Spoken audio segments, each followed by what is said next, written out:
Oke, selamat datang. Pernah nggak sih ngerasa bingung banget pas mau mulai riset? Hari ini kita akan bongkar tuntas soal paradigma penelitian. Anggap aja ini semacam cetak biru rahasia buat membangun penelitian yang kokoh dari nol. Jadi ceritanya kamu lagi mau mulai proyek riset baru nih. Entah itu skripsi, tesis, disertasi, atau mungkin artikel jurnal. Pertanyaan paling gedenya kan selalu sama, mulainya dari mana sih? Coba deh bayangin kita mau bangun rumah. Kan nggak mungkin kita mulai dari milih warna cat ya kan? Anehnya, dalam penelitian, banyak-banyak dari kita yang tergoda buat langsung lompat ke bagian ngecat, yaitu langsung milih metode pengumpulan data. Tentu aja, kita mulainya dari fondasi. Nah, dalam dunia riset, fondasi itu ya namanya paradigma penelitian. Ini adalah keyakinan paling dasar yang bakal nentuin semuanya. Apa itu realitas buat kamu? Apa yang bisa dianggap pengetahuan? Dan gimana cara mendapatkannya? Oke, sekarang ayo kita bedah fondasi ini lebih dalam. Ada 4 lapisan inti yang geraknya itu dari yang paling abstrak sampai ke yang paling nyata. Kita akan pakai model dari Michael Crotty untuk memahaminya. Yuk kita lihat satu-satu. Jadi menurut Crotty, setiap penelitian itu punya 4 lapisan ini. Dan urutannya, wah ini penting banget. Prosesnya itu ngalir secara logis. Dari apa yang ada di kepala kamu, keyakinan-keyakinan abstrak, sampai ke tindakan nyata yang kamu lakukan di lapangan. Lapisan paling dasar nih, epistemologi. Lupakan dulu deh soal metode. Ini pertanyaannya lebih filosofis. Apa sih artinya tahu akan sesuatu? Apakah kita tahu karena kita bisa melihatnya langsung, atau karena kita membangun maknanya bersama-sama? Nah, disinilah kamu harus milih jalan. Kamu percaya kebenaran itu kayak berlian yang terkubur, tinggal kita gali dan temukan? Itu namanya objektivisme. Atau, kamu percaya kebenaran itu lebih kayak puzzle raksasa yang kita susun bareng-bareng, yang maknanya kita ciptakan lewat interaksi. Nah, itu konstruksionisme. Pilihan epistemologi kamu tadi, itu bakal nentuin kacamata yang kamu pakai. Dan inilah lapisan kedua, perspektif teoretis. Kacamata ini bakal bikin beberapa hal jadi kelihatan super jelas, sementara yang lainnya jadi kabur. Semua tergantung keyakinan dasar yang kamu pegang. Lanjut ke lapisan ketiga, metodologi. Anggap ini rencana permainan atau game plan kamu. Ingat ya, ini bukan alatnya, tapi strategi besarnya.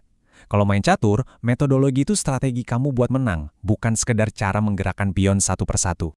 Dan akhirnya, sampailah kita di puncak piramida, metode. Ini baru perkakas yang ada di tangan kamu, wawancara, kuesioner, observasi, dan lain-lain. Coba perhatikan, pilihan perkakas ini tuh bukan asal comot loh. Ini adalah hasil akhir yang logis dari semua keputusan filosofis yang udah kamu buat di lapisan-lapisan sebelumnya. Oke, kita udah paham nih lapis-lapisannya. Sekarang yuk kita kenalan sama beberapa gaya arsitektur yang paling populer.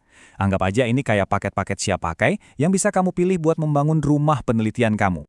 Jadi apa sih sebenarnya paradigma penelitian itu? Cara paling gampang buat ngingetnya adalah sebagai sebuah paket lengkap atau package deal. Paket ini udah mencakup semuanya. Asumsi kamu tentang dunia, keyakinan kamu tentang pengetahuan, dan aturan main tentang cara melakukan riset yang valid dalam gaya tersebut. Gaya pertama, positivisme. Coba bayangin dunia sosial itu kayak sebuah mesin raksasa yang super rumit. Tujuannya? Ya, buat menemukan hukum-hukum universal yang mengatur cara kerja mesin itu, biar kita bisa mengukur dan memprediksi perilakunya. Jadi, kaum positivis ini percaya kalau realitas itu objektif dan bisa diukur. Makanya, gaya mereka itu ya pakai survei, statistik, dan eksperimen. Kekuatan utamanya, hasilnya jelas dan bisa digeneralisasi ke populasi yang lebih besar. Tapi, kelemahannya mereka seringkali kurang peka sama makna subjektif dan konteks budaya yang kompleks. Sekarang, coba buang jauh-jauh metafora mesin tadi. Selamat datang di dunia interpretivisme. Di sini, dunia sosial itu bukan mesin, tapi lebih kayak jaring-jaring makna yang super kompleks, yang terus-menerus kita tenun bareng lewat interaksi.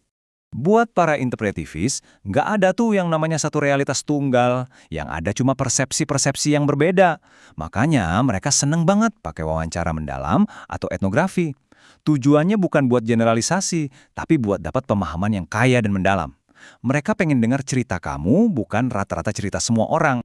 Terus, ada juga nih yang coba ngambil jalan tengah, realisme kritis.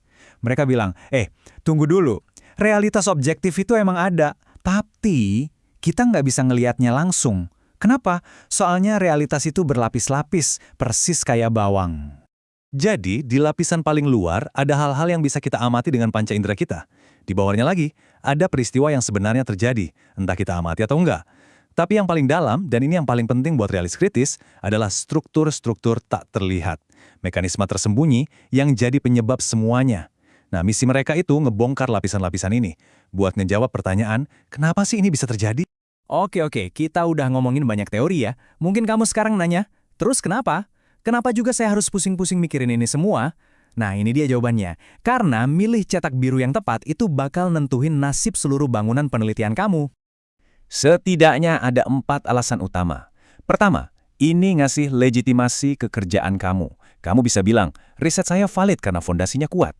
Kedua, ini menciptakan koherensi, semua bagian risetmu jadi nyambung. Ketiga, ini menetapkan batasan, kamu jadi tahu batasan klaim yang bisa kamu buat. Dan yang paling praktis nih, ini bisa jadi tameng paling kuat kamu pas sidang nanti. Sekarang, kita masuk ke bagian yang paling praktis. Gimana caranya kamu bisa nemuin titik awal atau cetak biru kamu sendiri di antara semua pilihan ini? Kuncinya ternyata ada di satu pertanyaan super simple ini. Coba tanyain ke diri kamu sendiri. Apa sih tujuan akhir riset gue? Apakah gue mau mengukur sesuatu, memahami sebuah pengalaman, menjelaskan apa penyebabnya, atau jangan-jangan gue mau mengubah sebuah keadaan? Jawaban dari pertanyaan tadi itu bakal jadi kompas kamu. Kalau kamu mau mengukur, berarti kamu ada di keluarga besar positivis. Kalau mau memahami, rumah kamu ada di keluarga interpretivis. Kalau mau menjelaskan penyebab-penyebab yang tersembunyi, realisme kritis itu tempatmu. Dan kalau tujuan akhirmu adalah mengubah dunia, selamat datang di keluarga paradigma kritis yang fokusnya ke aksi dan perubahan sosial. Jadi, kita balik lagi ke awal. Fondasi dan cetak birunya sekarang udah ada di tangan kamu. Pertanyaannya sekarang buat kamu, bangunan pengetahuan keren macam apa yang akan kamu ciptakan?